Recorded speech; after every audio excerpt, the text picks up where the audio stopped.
Beneath the shimmering lights of Chicago's towering skyline, where skyscrapers gleamed like monuments to ambition, Victor Cross sat alone in his sleek penthouse office. The vast space around him, though luxurious, felt oppressively silent. At just 40 years old, he had built a real estate empire that reshaped the city itself, yet there was an emptiness in his gaze, one that no amount of success could fill. With a reputation for calculated risks and ruthless precision, Victor was admired in the business world, but few saw the man behind the cold demeanor. Victor's life was defined by control of his company, his deals, and most importantly, his emotions. Since the tragic loss of his wife, Amelia, to a rare illness, he had buried himself in work, avoiding the unbearable weight of her absence. In his luxurious penthouse overlooking the Chicago skyline, Victor Cross seemed to have everything others could only dream of: power, wealth, and a real estate empire that kept growing. But beneath the glittering surface, Victor lived in a world of isolation that he had built for himself. The greatest pain of his life began 3 years ago, when his beloved wife Amelia passed away from a rare illness. Amelia wasn't just his partner, she was his anchor in a world consumed by ambition. She would often remind him to pause, to look at the sunsets from their balcony, and to cherish the simple joys of life. When she left, Victor's world crumbled, leaving behind only the echo of her laughter and the unbearable weight of silence. He buried himself in work, turning his company into his sole focus, as if contracts and deals could shield him from the unbearable weight of loss. Victor's days began early and were filled with meetings, contract signings, and long hours in the office, ending only when the city was fast asleep. He spent more time in his office than at home, and on those late nights his expansive penthouse felt like an empty shell, a place devoid of Amelia's laughter and light. Control was all Victor clung to, a shield against the memories and emotions he worked so hard to suppress. That night, rain poured relentlessly, turning the streets of Chicago into a cold, wet maze. Victor Cross had just left a long investor meeting, his mind still preoccupied with numbers and plans for his next big project. Behind the wheel of his luxury car, Victor sped through the empty streets, the rain hammering against the windshield. As his headlights swept over the sidewalk, he noticed a small figure lying motionless. At first, he thought it was just another homeless person or a drunk, a common sight in the city. But something about the scene made it impossible for him to look away. Victor slowed the car, his eyes fixed on the figure. A strange, unfamiliar feeling stirred within him, a compulsion he couldn't ignore. He pulled over, grabbed a large umbrella, and stepped out into the icy rain. The woman lay curled up on the sidewalk, her soaked hair plastered to her face. Her thin clothing offered no protection against the biting cold. Victor bent down and gently shook her shoulder. "Can you hear me?" he asked. But there was no response. The sight reminded Victor of Amelia, frail and helpless in her final days. A wave of emotion surged through him, battling with the cold logic that had governed his life for so long. For a moment he hesitated, his hand hovering over the steering wheel. But then a flicker of Amelia's face flashed in his mind, and he made a choice that felt both foreign and inevitable. Instead of calling for an ambulance, as he normally would, Victor lifted the woman carefully, carried her to the back seat of his car, and turned the vehicle toward his mansion. The rain continued to beat down, but for the first time in years, Victor's thoughts weren't consumed by work. A soft glow from the bedside lamp illuminated the quiet guest room as Lila Brooks slowly woke up. Her eyes fluttered open, meeting the unfamiliar ceiling above her and the plush comfort of the bed beneath her. For a moment, she couldn't recall where she was. When she tried to sit up, a wave of dizziness pulled her back down. Footsteps echoed in the room, and she spotted a tall man standing by the window. It was Victor Cross, his face stern, but his eyes carrying an unexpected concern. "You're awake," Victor said, his voice unusually warm. "How are you feeling?" Lila shook her head weakly and murmured, Where am I?" Victor pulled a chair closer to the bed, sitting down in front of her. "You collapsed on the sidewalk last night. I brought you here." After a few moments of silence, Lila sat up slightly, struggling to find her voice. "I'm Lila Brooks. Thank you for helping me." When Victor tried to learn more about her circumstances, Lila hesitated, but bit by bit her heartbreaking story began to unfold. Lila was once a promising young artist, with her work celebrated in major exhibitions. But her life took a tragic turn after a devastating car accident that claimed her entire family. The sole survivor, Lila not only lost her loved ones, but also faced overwhelming debts. She was forced to sell her home and take on any job just to survive. When she tried to return to her art, a major agency, Harbor & Vale, approached her with an enticing offer to promote her work globally. Instead of honoring their promises, the company began meddling with her creative process, forcing her to create pieces to fit their demands. When Lila resisted, they terminated her contract. The company not only destroyed her career, but also spread rumors that tarnished her reputation and left her without opportunities. "I tried," Lila said, her voice breaking, "but in the end, I lost everything."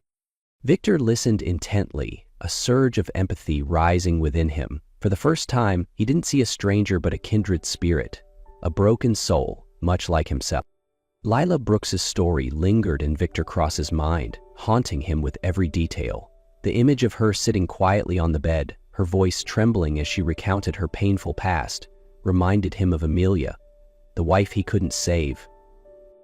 For the first time in years, Victor felt an unfamiliar compulsion. He realized that the years he had spent drowning himself in work to escape his grief had turned him into someone who only cared about numbers and deals. But with Lila, he saw a chance to do something meaningful, not just to help her, but to make amends with himself. Victor didn't stop at listening. He decided to dig deeper into Lila's situation. He contacted his trusted private investigation team and asked them to gather all the information they could about Harbor & Vale and its leader, James Alcott. A few days later, the report landed on Victor's desk. He read every word carefully, and with each line, a heavy guilt began to settle over him. James Alcott, the head of Harbor & Vale, wasn't just ruthless in the art industry, he was also a former business partner. Years ago, Victor had signed a significant deal with Alcott that helped Harbor & Vale expand its influence, leading to the downfall of artists like Lila. Victor set the file down, his eyes clouded with thought. He realized that even if he hadn't directly caused Lila's suffering, his blind ambition had played a role in enabling such injustices. For the first time in years, Victor felt his carefully controlled world crack. He knew he had to act, not just to help Lila reclaim her life, but to take responsibility for the unintended consequences of his own choices. In the days that followed, Victor Cross and Lila Brooks spent more time together. What began as cautious conversations gradually deepened into heartfelt exchanges as they shared their pain and struggles with each other. Lila started to feel more at ease around Victor. His care went beyond helping her recover. It showed in the way he listened intently to stories she had never told anyone.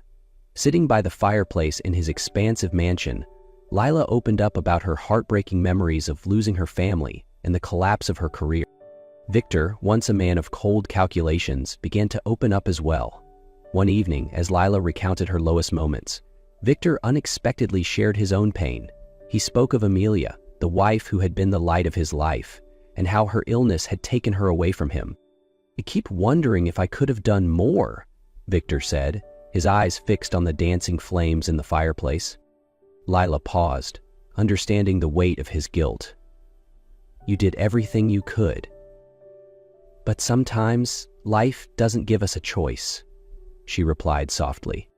From their personal stories, they found a shared empathy in their grief. But more than that, they began to build a bond rooted in trust and sincerity. As Victor supported Lila in rebuilding her life, she rediscovered her passion for art. With his encouragement, Lila picked up a paintbrush for the first time in years. Her new works were filled with emotion and hope, things she had believed were lost forever. Victor realized that helping Lila wasn't just changing her life, it was also helping him reconnect with a part of himself he thought he had buried after Amelia's death. Lila Brooks' comeback wasn't just the rebirth of her career, it was also a turning point in Victor Cross's life. Seeing Lila's new paintings brimming with emotion and hope, Victor realized it was time to do more to help her heal from the pain she had endured. Victor decided to organize an art exhibition to celebrate Lila and her work. He leveraged his vast network to ensure the event would be unforgettable. For weeks, Victor and his team worked tirelessly to perfect every detail. On the night of the exhibition, the gallery was packed with art enthusiasts, journalists, and admirers. Lila's paintings were displayed throughout the room, and every attendee marveled at the way she used color to convey deep, powerful emotions. Midway through the event, Victor stepped onto the stage, his gaze steady yet gentle. He announced the creation of the Amelia Cross Foundation, a charitable organization dedicated to supporting young artists in overcoming adversity. "This foundation is not only to honor my late wife," Victor said, "but also to support talents like Lila, artists who deserve protection and the opportunity to flourish." For Lila, that night wasn't just about reclaiming her career, it was also a testament to Victor's transformation. After the exhibition, in a quiet moment, Victor gently took her hand. "Thank you for everything you've done," Lila said, her eyes shimmering with emotion. Victor replied, his voice low and sincere, "Lila, you've changed my life. You've shown me that redemption isn't just about taking action. It's about opening up and connecting. I want you to know you don't have to walk this journey alone anymore." Lila smiled, and in their eyes was understanding, hope, and a shared belief in a new beginning. Under the soft golden glow of the evening lights, Victor Cross and Lila Brooks stood side by side at the gallery entrance. The laughter and admiration from the guests faded into the background, leaving a quiet, intimate moment between them. For both of them, this night was more than just the culmination of hard work. It was the beginning of a new chapter filled with hope. As the crowd began to thin, Victor turned to Lila. In the glow of the decorative lights, her eyes shimmered with contentment and a newfound belief in the future. Victor smiled, but this time it wasn't the practiced smile of a powerful businessman. It was the genuine smile of a man who had rediscovered the true meaning of life. "Lila," he began, his voice low but full of emotion, "since the day I met you, my life has changed. You haven't just helped me make amends with my past, you've taught me how to love again." Lila looked at him, surprise and emotion filling her face. Victor knelt down, pulling a small velvet box from his pocket. Inside was a stunning diamond ring that caught the glow of the lights. Victor took a deep breath, the warmth of the evening lights casting a golden glow over Lila's face. "Lila," he said, his voice trembling slightly, "I never thought I'd have another chance at happiness, but you've shown me that love is worth fighting for. I want to spend the rest of my life protecting you, building a future with you. Lila Brooks, will you marry me?" Tears streamed down Lila's cheeks as she paused, overwhelmed with joy. After a brief moment, she nodded, a radiant smile spreading across her face. "Yes, I will." In that moment, it wasn't just a proposal. It was a promise. A promise between two people who had once been lost but had found light and meaning in each other's presence. After a warm and intimate wedding held in the garden of their estate, Victor Cross and Lila Brooks began a new chapter of their lives, filled with love, purpose, and happiness. They were not just partners in life, but also collaborators in building a brighter future for others. 6 months into their marriage, Lila shared a life-changing piece of news with Victor. She was pregnant, and not with one but 2 baby girls. Victor was momentarily speechless, his eyes welling up with emotion. He embraced Lila tightly and whispered, "You haven't just given me a new life, you've given me a family." In the months that followed, their home was filled with joy and anticipation as they prepared for the arrival of their daughters. Victor, who had once been an emotionally detached businessman, now spent his days caring for Lila, setting up the nursery, and even attending parenting classes for first-time fathers.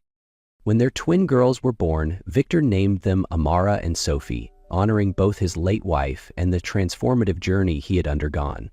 Watching Victor cradle the 2 babies in his arms, Lila felt an overwhelming sense of gratitude and love. "We finally have a real family," she said softly, tears shining in her eyes. Despite the demands of raising 2 newborns, Victor and Lila never lost sight of their shared mission. The Amelia Cross Foundation continued to flourish, supporting hundreds of young artists and hosting major exhibitions that provided new opportunities for emerging talents. Lila, inspired by her growing family, returned to her studio to create new works. Her paintings often depicted moments of joy and intimacy, from Victor playing with their daughters to quiet evenings when the entire family sat together. "I never thought I could feel so complete," Victor said one evening as he and Lila watched their daughters sleep. You and the girls are the most precious gifts in my life." Leela smiled, squeezing his hand gently. "And I know that with you, anything is possible, as long as we're together." They were no longer just two lost souls who had found each other. They were a family, creating a future filled with light, love, and laughter. As Amara and Sophie grew older, Victor Cross and Lilla Brooks entered a new phase of life, one filled with challenges but also immense joy. The twins, each with distinct personalities, became the heart of their family. Amara was energetic and curious, constantly exploring the world around her. Sophie, on the other hand, was quiet and artistic, sharing her mother's love for painting. Weekends were filled with moments of laughter as Victor tended the garden with Amara, while Lila taught Sophie how to mix colors and create her first masterpieces in the studio. The house, once a cold and empty mansion, was now a warm and vibrant home. The Amelia Cross Foundation, under Victor and Lila's leadership, continued to expand its reach. One of their most ambitious projects was the creation of the Cross Art Academy, a place where young artists could learn, create, and showcase their work. Lila took on the role of lead mentor, guiding young talents through both personal and professional challenges. One day, at the Academy's grand opening ceremony, Victor stood before a crowd of hundreds of young artists and supporters.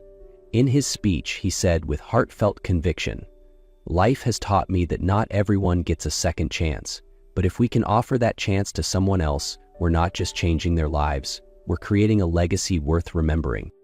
As the event concluded, Victor caught Lila's gaze, her eyes shining with pride. "You've changed so much," she said softly.